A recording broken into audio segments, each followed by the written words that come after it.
नमस्कार दोस्तों, CKPC channel में आपका स्वागत है दोस्तों। चलिए दोस्तों, आज फिर lathe tool and lathe operation के कुछ MCQ क्वेश्चन पे बात करेंगे दोस्तों। यहाँ पार्ट जो आपका नंबर रहेगा कौन सा रहेगा दोस्तों? 78 आप पढ़ चुके हैं दोस्तों, आपको आज 79 पढ़ना है दोस्तों। चलिए आगे चलते हैं। क्वेश्चन पहला नंबर क्या कह रहा है दोस्तों?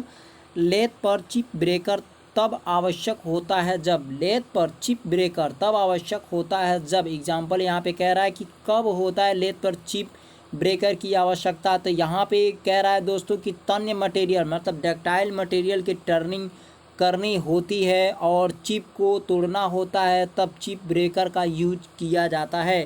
डक्टाइल मटेरियल के लिए दोस्तों जब टर्निंग करनी पड़ती है, डक्टाइल और मटेरियल जब टर्निंग करनी पड़ती है तो चिप तोड़ने के लिए हम ऐसा करते हैं।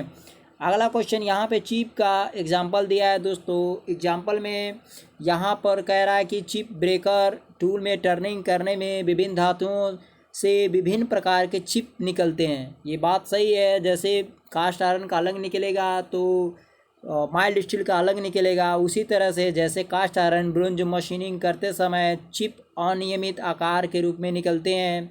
जैसे एग्जांपल में दिया है यहाँ पर सीमेंटल चिप के कहते हैं, इसे सीमेंटल चिप कहते हैं। जो अलग अलग जैसे निकलना है अनियमित आकार के, वहाँ पे सीमेंटल चिप कहा जाता है। तन्य धातु जैसे मुलायम स्टील मुलायम एल्युमिनियम आदि मशीनन में टूल की घुघराले चिप निकलते हैं, मतलब एक पत्ते गुच्छेदार की तरह निकलते हैं। ये कह रहा है दोस्तों, जिसे लगातार निकलने वाले चिप्स को कंटिन्यूस चिप्स कहा जाता है और इसे चिप को तोड़ना आवश्यक होता है क्योंकि ये सरफेस को ख़राब कर देती हैं तथा उत्पन्न करती हैं। यही क्वेश्चन का तात्पर्य था। चलिए अगला क्वेश्चन दोस्तों क्या कह रहा है? औजार का सामर्थ्य स्ट्रेंथ किस कोण पर निर्भर करता है? औजार का सामर्थ्य तथा स्ट्रेंथ किस कोण पर निर्भर करता है? तो रैक एंगल जो उसका बना होता है टूल का, उसी पे निर्भर करता है औजार का स्ट्रेंथ तथा सामर्थ्य। यहाँ आप देख सकते हैं कुछ रैक कोण पॉजिटिव तथा नेगेटिव हो सकता है, बताया गया है। ये आपको मैं पहले क्लियर करा चुका हूँ। चलिए अगला क्वेश्चन देखते हैं दोस्तों। लेथ मशीन पर एक कटिंग टूल द्वारा निम्नलिखित में से कौन सी प्रक्रिया की जा सकती है? यहाँ पर बात कर रहा है तो कौन सी लेथ मशीन पर एक कटिंग टूल के द्वारा तो टर्निंग हम बिल्कुल आसानी से कर सकते हैं दोस्तों। यहाँ देख सकते हैं आप। और वह टर्निंग में कौन कौन सी प्रक्रिया कर सकते हैं? कर्तन औजार जैसे कटिंग टूल के द्वारा turning, facing, chamfering, parallel turning, taper turning आदि ऑपरेशन हम कर सकते हैं। इसके बाद से शेपिंग मशीन की क्रिया जो रहेगी शेपर मशीन पर की जाती है दोस्तों। मिलिंग वाली तो मिलिंग मशीन पर किया जाता है। ग्राइंडर के लिए ग्राइंडर के द्वारा करते हैं। ये सारे ऑप्शन और क्या है कि टूल और मशीन की अलग अलग प्रक्रिया है। चलिए दोस्तों अगला क्वेश्चन देखते हैं। कर्तन द्रव मतलब कटिंग फ्लूइड का प्रयोग किया जाता है, क्यों किस लिए किया जाता है? तो ऑप्शन डी उपरोक्त सभी इसमें हो जाएगा। सरफेस फिनिश सुधारने के लिए, जो सरफेस फिनिश है नीचे की उसको फिनिश को सुधारने के लिए कटिंग द्रव या कटिंग फ्लूइड का यूज करते हैं। कार्यखंड को ठंडा रखने के लिए, बिल्कुल अगर गर्म हो जाएगा तो टूल या जॉब दोनों खराब हो सकता है। औजार को ठंडा करने के लिए, जो हमारा कटिंग टूल है उसको ठंडा करने के लिए तो उपरोक्त हम सभी मार सकते हैं। चलिए अगला क्वेश्चन क्या कह रहा है दोस्तों? यहाँ पर सेंटर ड्रिल बनाने के लिए निम्नलिखित में से कौन सा पदार्थ का प्रयोग किया जाता है? तो सेंटर ड्रिल का हाई स्पीड स्टील सबसे, कास्ट स्टील नहीं, माइल्ड स्टील नहीं, कास्ट आयरन, तीनों गलत है। हाई स्पीड स्टील का यूज कर सकते हैं दोस्तों। चलिए अगला क्वेश्चन चेक कर। अगला क्वेश्चन हमारा कटिंग तरल के दो मुख्य उद्देश्य क्या होते हैं? कटिंग तरल के दो मुख्य उद्देश्य क्या होते हैं ये देख सकते हैं दोस्तों। ठंडा तथा चिप दूर करना। कटिंग तरल मतलब कटिंग फ्लूइड के मुख्य दो उद्देश्य ठंडा करना, चिप को दूर करना। बार बार कटिंग फ्लूइड गिरेगा तो वहाँ जाहिर सी बात है कि जो चिप वहाँ पे गिर रहा है, जैसे एग्जांपल यहाँ ले लेते हैं, ये होल है, ये आपका टूल है। टूल में ड्रिल मान लीजिए दोस्तों, यहाँ पर ड्रिल लगी है, खनन कर रहे हैं, यहाँ पे चिप निकल रहे हैं ऐसे, ठीक है। तो यहाँ पर हमने क्या किया है कि यहाँ पर ये आपका फ्लूइड गिर रहा है तो यहाँ से चिप को दूर करेगा और टूल को क्या करेगा दोस्तों? ठंडगी देगी। मतलब क्या है कि उससे हार्डनेस नहीं खोएगा, अपनी सामर्थ्य नहीं खोएगा और बिल्कुल कटिंग क्षमता उसकी नहीं खोएगी। तो इस प्रकार से कटिंग फ्लूइड की ये क्रिया रहती है दोस्तों ऑपरेशन में। चलिए अगला, जीवन काल यहाँ पे बढ़ जाता है, काटे धात को धूल बहा ले जाता है, ऐसे करके है इसमें। चलिए अगला क्वेश्चन क्या कह रहा है दोस्तों, पीतल के मशीनन के लिए उच्च चाल इस्पात मतलब हाई स्पीड स्टील, HSS मतलब हाई स्पीड स्टील, एकल बिंदु कटिंग कटाई टूल मतलब सिंगल पॉइंट कटिंग टूल के फर्स्ट रे कितना होता है दोस्तों, तो ऑप्शन नंबर सी यहाँ है तो 0 होता है। बैक रेक एंगल की बात कर रहा है तो 0 होता है। चलिए अगला देखते हैं। औजार टूल द्वारा कारखंड के एक चक्कर में चली गई दूरी, एक चक्कर में चली गई दूरी, कोई जॉब है दोस्तों वही एक चक्कर में चल रही, उसकी दूरी को क्या कहेंगे, फीट कहेंगे।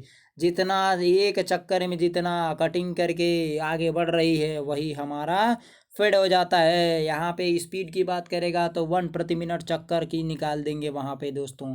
चलिए यहाँ देख सकते हैं ये फीड की बात किया हुआ है। मशीन चेजर्स का प्रयोग किस लिए किया जा सकता है, तो मशीन चेजर्स का प्रयोग आंतरिक चूड़ी तथा बाह्य चूड़ी दोनों की सफाई के लिए बनाने के लिए हम कर सकते हैं दोस्तों। चूड़ियाँ बाह्य चूड़ी तथा अंदरूनी चूड़ी एक्सटर्नल तथा एक्सटर्नल या इंटरनल दोनों के लिए काम आता है। चूड़ियों में कौन कौन से ग्रेड होते हैं, तो रुच मतलब कोर्स भी होता है, मीडियम भी होता है, फाइन भी होता है। फाइन, मीडियम, कोर्स ये तीनों पाए जाते हैं, उपरोक्त सभी हो जाएगा। अगला क्वेश्चन देख, अगला क्वेश्चन ये कह रहा है दोस्तों, यहाँ पर उच्च 40 पाद हाई स्पीड स्टील में कार्बन उपस्थित रहता है, कितना रहता है, हाई स्पीड स्टील में 1.5 रहता है, 0.8 ले सकते हैं दोस्तों। ठीक है, तो 1.5 जहाँ पे रहेगा वहाँ हाई स्पीड स्टील लगा दीजिएगा दोस्तों। यहाँ पे आपका एक्सप्लेन दिया हुआ है, आप देख सकते हैं कितना कार्बन है, कितना परसेंटेज है। मृदु स्टील का कितना दिया है दोस्तों, 0.15 से 0.45 दिया है दोस्तों। यहाँ पर कार्बन सी के रूप में पाया जाता है वह बता रहा है। और कास्ट आयरन में कार्बन का परसेंटेज 2 बताया, लेकिन 2 से 4 तक होती है दोस्तों। चलिए अगला, 4 किस में होती है, तो ये जो P11 आपका निकलता है 4 से 4.5 तक होती है, वहाँ पे आप जाके देख सकते हैं दोस्तों। जो मेट्रोलॉजी के चैप्टर में है दोस्तों, कास्ट आयरन की पोला भट्ठी, कास्ट आयरन नांदोर भट्ठी, ये सारे उसी में है, उसी में आप जाके देख सकते हैं। चलिए दोस्तों अगला कह रहा है, साइड कटिंग कोर तथा एंड कटिंग कोर के बीच का कोण कहलाता है। साइड कटिंग कोर तथा एंड कटिंग कोर के बीच का कोण क्या कहलाता है, नोज एंगल कहलाता है, नासिका एंगल कहलाएगा दोस्तों। अगला क्वेश्चन क्या कह रहा है हमारा, यहाँ पर धात की कटाई के दौरान कुल उत्पन्न ऊष्मा मतलब कह रहा है कि टोटल हीट जनरेटेड में चिप द्वारा ऊष्मा ली जाती है। टोटल हीट कितना ली जाती है दोस्तों, तो 50 से 70% ली जाती है दोस्तों। टोटल हीट जनरेट की बात कर रहा है तो 50 से 70% हो जाएगा। चलिए अगला क्वेश्चन देखते हैं दोस्तों क्या कह रहा है अगला क्वेश्चन में। स्टेनलेस इस्पात कह रहा है दोस्तों, स्टेनलेस इस्पात में ये तत्व होते हैं, तो कौन कौन से तत्व पाए जाते हैं, तो निकिल, क्रोमियम, आयरन, कार्बन होता है दोस्तों। Nickel, chromium, iron, carbon, NiCr तथा Fe और C ये चारों पाए जाते हैं दोस्तों। ठीक है, कहीं कहीं पे आपका निकिल, क्रोमियम, कार्बन, निकिल हो गया दोस्तों, आपका क्रोमियम हो गया और कार्बन हो गया, लेकिन हमें आयरन तो चाहिए दोस्तों, अन्यथा मटेरियल हमारा कैसे तैयार होगा, स्ट्रक्चर कैसे बनेगा दोस्तों। तो ऑप्शन ए बिल्कुल सही है दोस्तों। यहाँ पे स्टेनलेस स्टील में निकिल, क्रोमियम, आयरन, कार्बन के मौजूद हैं, वहाँ एक्सप्लेन दिया है दोस्तों। लेथ सेपर प्लेन में किस प्रकार के औजार टूल का प्रयोग किया जाता है, लेथ सेपर प्लेन में कह रहा है, लेथ में, सेपर में, प्लेन में किस प्रकार का औजार या टूल यूज किया जा सकता है, किस प्रकार का, तो यहाँ दे रहा है दोस्तों, एकल बिंद कौता कर्तन औजार, सिंगल पॉइंट कटिंग टूल का यूज कर सकते हैं दोस्तों। यहाँ क्लियर ट्रिक लगा देंगे, सिंगल पॉइंट कटिंग टूल लगा सकते हैं दोस्तों। यहाँ फिर क्वेश्चन कह रहा है कि एकल बिंदु औजार सिंगल पॉइंट टूल रखता है, क्या रखता है दोस्तों, यहाँ चेक कर सकते हैं। ऑप्शन डी उपरोक्त में से सभी, तो rake angle, cutting angle, lip angle ये सारे रख सकता है, उपरोक्त में से सभी सही, क्लियर मार देंगे दोस्तों। यहाँ पे थोड़ा चेक कर लेते हैं दोस्तों कि एकल जो है दोस्तों, एकल बिंदु औजार के लिए साधारणतः इसका मान 60 डिग्री से 80 डिग्री होता है। रेक एंगल के लिए पॉजिटिव तथा नेगेटिव की दोनों की बात करें तो ब्रास के लिए रेक कोण 0 होता है दोस्तों। आगे क्वेश्चन कटिंग कोण की बात करते हैं, तो यहाँ कटिंग कोण या लेथ के औजार कटिंग का एक एज का मुख्य कोण होता है, जो मुलायम पदार्थ सॉफ्ट पदार्थ के लिए कम तथा हार्ड पदार्थ के लिए अधिक रखा जाता है दोस्तों। चलिए अगला क्वेश्चन चेक कर लेते हैं दोस्तों, क्या कह रहा है अगला क्वेश्चन 75 नंबर का। औजार जीवन मतलब टूल लाइफ किसके द्वारा प्रभावित किया जा सकता है? तो फीड, कटिंग स्पीड तथा डेप्थ। डेप्थ क्या है, कटिंग स्पीड क्या है, फीड क्या है, तीनों पर निर्भर कर सकता है। तो उपरोक्त सभी लगा देंगे दोस्तों, तो ऑप्शन नंबर डी बिल्कुल सही होगा आपका। तो चलिए अगला क्वेश्चन देखते हैं दोस्तों, क्या कह रहा है यहाँ पर। नेगेटिव रेक कोण, नेगेटिव रेक कोण किसके लिए प्रयुक्त किया जा सकता है? तो ऑप्शन यहाँ पर कठोर पदार्थ हो जाएगा, हैवी मतलब लोड्स भी हो जाएंगे, और कार्बाइड टूल्स भी हो जाएगा। नेगेटिव रेस कोण किसके लिए यूज किया जाता है? तो इन उपरोक्त सभी के लिए, भारी हैवी कार्बाइड के लिए किया जाता है नेगेटिव रेक कोण। ये क्लियर याद करना चाहिए दोस्तों। चलिए अगला क्वेश्चन।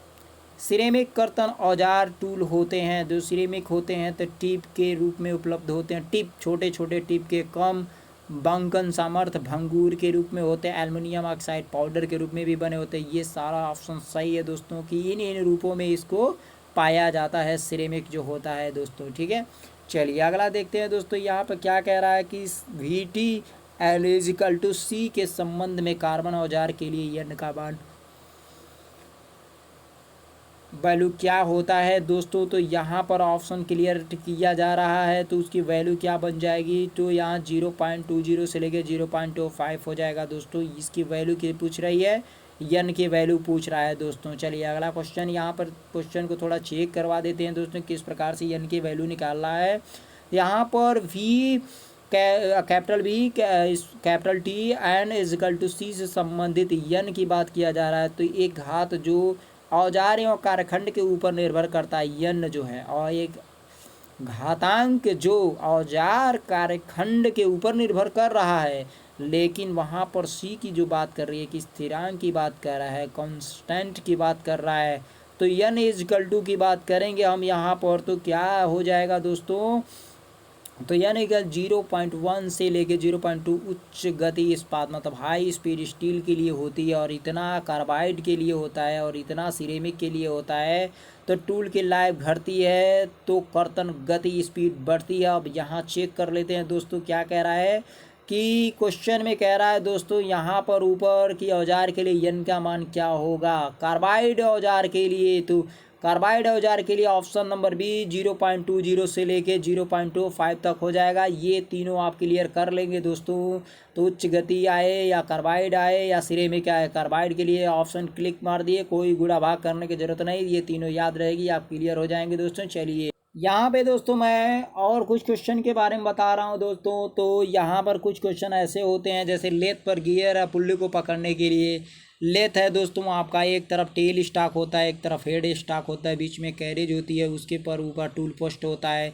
कुछ इस प्रकार के इंस्ट्रक्शन बनाए जाते हैं। यहाँ आपका 3 जाचक या 4 जाचक लगाया जाता है, नीचे इसकी बॉडी होते हैं, लेग होते हैं दोस्तों कुछ इस प्रकार के। ठीक है, तो वहाँ पर लेथ पर गियर या पुल्ली को पकड़ने के लिए क्या साधन उपयोग किया जाता है? गियर तथा पुल्ली, यहाँ पर गियर लगे होते हैं, पुल्ली लगे होते हैं, तो मैंड्रिल बोल देंगे दोस्तों, मैंड्रिल का यूज़ किया जाता है। अब डेड सेंटर का पॉइंट एंगल यहाँ पूछेगा दोस्तों, तो आप सीधे 60 डिग्री मार सकते हैं दोस्तों। अगर आपका गियरड हेड स्टॉक में पावर का नुकसान कितना होता है पूछता है, गियरड हेड स्टॉक, यहाँ हेड स्टॉक में नुकसान कितना होता है?